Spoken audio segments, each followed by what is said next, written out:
Hola a todos, soy Sonic. Bueno, una noticia de Ali es que, Ali Quintana siente que supuestamente atravesó cosas malas, que no quiero explicar nada, pero lo que sí sabe es que muchas personas que conocen a Alicito le animan a seguir adelante, incluso el gobierno de Eslovenia, que hace un escudo, y que acabo de decir. Sonic, acá está Cat. Bueno, el gobierno esloveno quiere decirle algo al dueño del canal, y lo que quieren decir ellos es esto.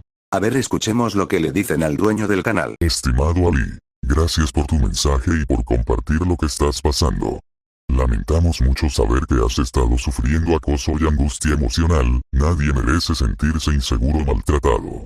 En cuanto a tu pregunta sobre la obtención de la ciudadanía eslovena, esto solo se puede gestionar mediante los procedimientos oficiales del gobierno. No podemos influir ni procesar asuntos de ciudadanía, pero puedes encontrar información clara y fiable en el sitio web oficial del gobierno de Eslovenia.